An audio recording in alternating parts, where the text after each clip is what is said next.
Ayan mga boss, ito ay isang Hyundai Accent. Ayan, ang problema nito inaabot po sa Tagaytay mga boss. Ayan, pag may problemang mga Hyundai at Kia, alam nyo naman yung sakit nyan. Talagang ganon.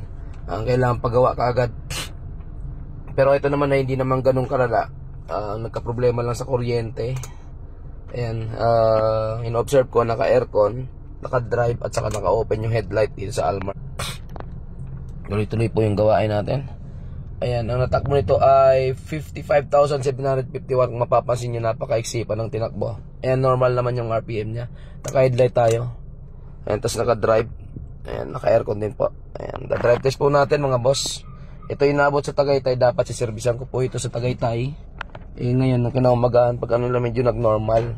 Pero plano kong i-check pa rin yung computer box ito. Kasi alam nyo naman na kapag Hyundai at Kia, may issue po silang malupit sa computer box na laging nagiging sanhi ng pagkatirik sa daan or pag-fluctuate o kung ano pa man. May time kasi nagno-normal. Ayan, ito in-observe ko muna. Kaya pinaiwanan ko kay sir. Ayan. Ayan po, natakbo lang natin. Ayan. Yung dati po kasi daw nawawala daw yung power. Lalo kapag naka-aircon. Kailangan patayin yung aircon para makatakbo. Ayan, test po natin. Ayan, tinakbo po natin.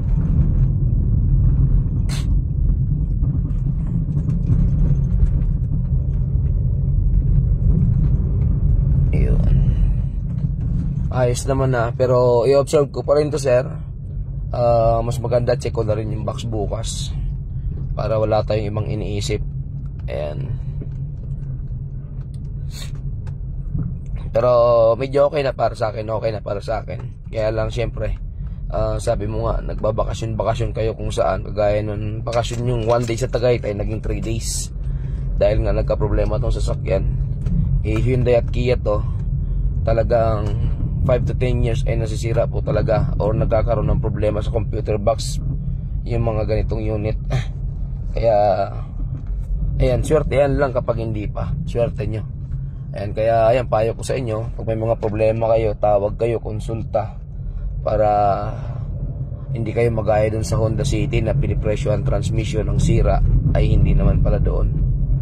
50 plus yung pinipresyo. Ayun. Ayan, normal na po yung power.